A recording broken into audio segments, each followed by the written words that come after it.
Telugu audio Bible న్యాయాధిపతుల గ్రంథము 6వ అధ్యాయము. ఇశ్రాయేలీయులు యెహోవా దృష్టికి దోషులైనందున యెహోవా 7 ఏండ్లు వారిని మిద్యానీయులకు అప్పగించెను. మిద్యానీయుల చెయ్యి ఇశ్రాయేలీయుల మీద హెచ్చాయను గనుక వారు మిద్యానీయుల ఎదుట నిలవలేక కొండలోనున్న వాగులను, గుహలను, దుర్గములను తమకు సిద్ధపరచుకొనిరి. ఇశ్రాయేలీయులు విత్తనములు విత్తిన తరువాత మిద్యానీయులను, అమాలేకీయులను, తూర్పున నుండి వారును తమ పశువులను, గుడారములను తీసుకొని మిడతల దండంత విస్తారముగా వారి మీదికి వచ్చి వారి ఎదుట దిగి గాజాకు పోవునంత దూరము భూమి పంటను పాడు చేసి ఒక గొర్రెను గాని, ఎద్దును గాని, గాడిదను గాని, జీవన సాధనమైన మరి దేనిని గాని ఇశ్రాయేలీయులకు ఉండనీయలేదు. వారును వారి ఒంటెలను లెక్కలేకయుండెను. దేశమును పాడు చేయుటకు వారు దానిలోనికి వచ్చిరి. ఇశ్రాయేలీయులు మిద్యానీయుల వలన మిక్కిలి హీనదశకు వచ్చినప్పుడు వారు యెహోవాకు మొరపెట్టిరి. మిద్యానీయుల వలని బాధను బట్టి ఇశ్రాయేలీయులు యెహోవాకు మొరపెట్టగా యెహోవా ఇశ్రాయేలీయుల యొద్దకు ప్రవక్తనొకని పంపెను. అతడు వారితో ఇలాగు ప్రకటించెను: ఇశ్రాయేలీయుల దేవుడైన యెహోవా సెలవిచ్చినదేమనగా, నేను ఐగుప్తులో నుండి మిమ్మును రప్పించి దాసుల గృహంలో నుండి మిమ్మును తోడుకొని వచ్చి తిని ఐగుప్తీయుల చేతిలో నుండి మిమ్మును బాధించిన వారందరి చేతిలో నుండి మిమ్మును విడిపించి మీ ఎదుట నుండి వారిని తోలివేసి వారి దేశమును మీకిచ్చి తిని మీ దేవుడనైన యెహోవాను నేనే. మీరు అమోరీయుల దేశమున నివసించుచున్నారు. వారి దేవతలకు భయపడకుడి అని మీతో చెప్పి తిని గాని మీరు నా మాట వినకపోతిరి. యెహోవా దూత వచ్చి అబీయజ్రీయుడైన యోవాషునకు కలిగిన ఒఫ్రాలోని మస్తకి వృక్షము క్రింద కూర్చుండెను. యోవాషు కుమారుడైన గిద్యోను మిద్యానీయులకు మరుగై ఉండునట్లు గానుగ చాటున గోధుమలను దుల్లగొట్టుచుండగా యెహోవా దూత అతనికి కనబడి, పరాక్రమము గల బలాఢ్యుడా, యెహోవా నీకు తోడై ఉన్నాడని అతనితో అనగా, గిద్యోను, చిత్తము నా ఏలినవాడా, యెహోవా మాకు తోడయ్యుండిన ఎడల ఇదంతయు మాకేలా సంభవించెను? యెహోవా ఐగుప్తులో నుండి మమ్మను రప్పించెనని చెప్పుచు మా పితరులు మాకు వివరించిన ఆయన అద్భుత కార్యములన్నీ ఏమాయను? యెహోవా మమ్మను విడిచిపెట్టి మిద్యానీయుల చేతికి మమ్మను అప్పగించెనని అతనితో చెప్పెను. అంతటా యెహోవా అతని తట్టు తిరిగి, బలము తెచ్చుకొని వెళ్ళి మిద్యానీయుల చేతిలో నుండి ఇశ్రాయేలీయులను రక్షింపుము, నిన్ను పంపినవాడును నేనే అని చెప్పగా అతడు, చిత్తము నా ఏలినవాడా, దేని సహాయము చేత నేను ఇశ్రాయేలీయులను రక్షింపగలను? నా కుటుంబము మనష్షే గోత్రంలో ఎన్నిక లేనిదే.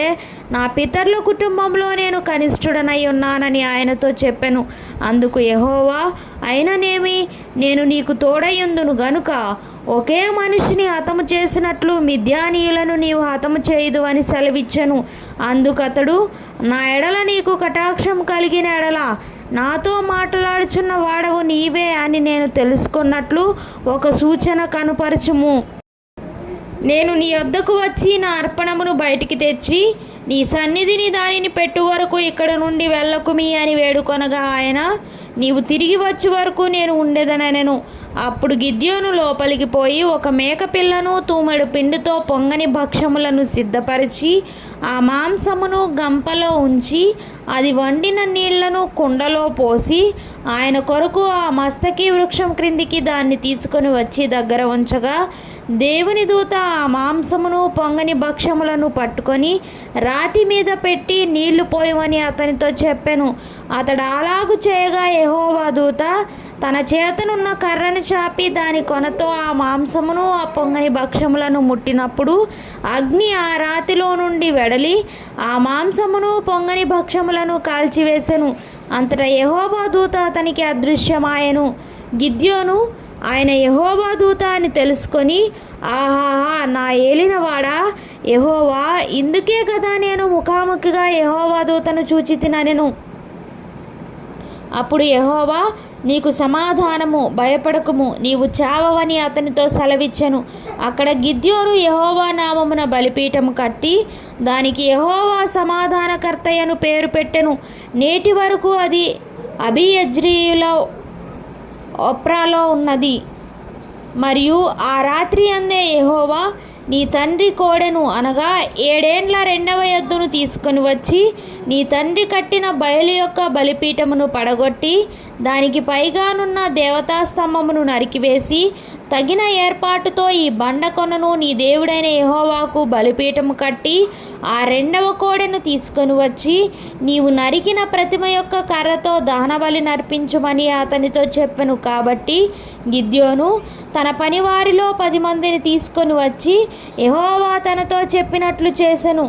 అతడు తన పితరుల కుటుంబమునకును ఆ ఊరి వారికి భయపడినందున పగలు దానిని చేయలేక రాత్రివేళ చేసెను.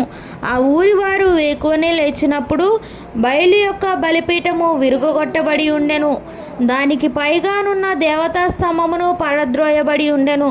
కట్టబడిన ఆ బలిపీఠము మీద ఆ రెండవ ఎద్దు అర్పింపబడి ఉండెను. అప్పుడు వారు ఈ పని ఎవరు చేసినదని ఒకరితోనొకరు చెప్పుకొనుచు విచారణ చేసి వెదకి యోవాషు కుమారుడైన గిద్యోను ఆ పని చేసినట్టు తెలుసుకొనిరి. కాబట్టి ఆ ఊరి వారు నీ కుమారుడు బయలు యొక్క బలిపీఠమును పడగొట్టి దానికి పైగానున్న దేవతా స్తంభమును పడద్రోసెను గనుక అతడు చావవలెను, వానిని బయటకు తెమ్మని యోవాషుతో చెప్పగా యోవాషు తనకు ఎదురుగా నిలిచిన వారందరితో మీరు బయలుపక్షముగా వాదింతురా, మీరు వాని రక్షించుదురా, వాని పక్షముగా వాదించువాడు ఈ ప్రొద్దుననే చావవలెను. ఎవడో వాని బలిపీఠమును విరగొట్టెను గనుక వాడు దేవత అయినందున తన పక్షమున తానే వాదించవచ్చును. ఒకడు తన బలిపీఠమును విరగొట్టినందున అతనితో బయలు వాదించుకొననిమ్మని చెప్పి ఆ దినమున అతనికి ఎరుబ్బయలను పేరు పెట్టెను. మిద్యానీయులందరూ అమాలేకీయులందరూ తూర్పు వారందరూ కూడివచ్చి నది దాటి యెజ్రెయేలు మైదానంలో దిగగా యెహోవా ఆత్మ గిద్యోనును ఆవేశించెను. అతడు బోర ఊదినప్పుడు అబీయెజెరు కుటుంబపు వారు అతని యొద్దకు వచ్చిరి. అతడు మనష్షీయులందరి యొద్దకు దూతలను పంపగా వారును కూడుకొని అతని యొద్దకు వచ్చిరి. అతడు ఆషేరు, జెబూలూను, నఫ్తాలి గోత్రముల వారి యొద్దకు దూతలను పంపగా వారును కూడిన వారిని ఎదుర్కొంటకు వచ్చిరి. అప్పుడు గిద్యోను నీవు సెలవిచ్చినట్లు నా చేత ఇశ్రాయేలీలను రక్షింపను ఉద్దేశించిన ఎడల నేను కళ్ళమున గొర్రెబొచ్చు ఉంచిన తరువాత నేల అంతయు ఆరి ఉండగా ఆ గొర్రెబొచ్చు మీద మాత్రమే మంచు పడున ఎడల నీవు సెలవిచ్చినట్లు ఇశ్రాయేలీయులను నా మూలముగా రక్షించదవని నేను నిశ్చయించుకొందునని దేవునితో అనెను. అలాగున జరిగెను. అతడు ప్రొద్దుట లేచి ఆ బొచ్చును పిడిచి నీళ్లతో పాత్ర నిండు వరకు ఆ బొచ్చు నుండి మంచును పిండెను. అప్పుడు గిద్యోను నీ కోపము నా మీద మండనీయకుము, ఇంకొక మారే ఆ బొచ్చు చేత శోధింప సెలవిమ్ము. నేల అంతటి మీద మంచు పడి ఉండగా ఆ బొచ్చు మాత్రమే పొడుగా ఉండనిమ్మని దేవునితో అనగా ఆ రాత్రి దేవుడు అలాగున చేసెను. నేల అంతటి మీద మంచు పడినను ఆ బొచ్చు మాత్రమే పొడిగా నుండెను.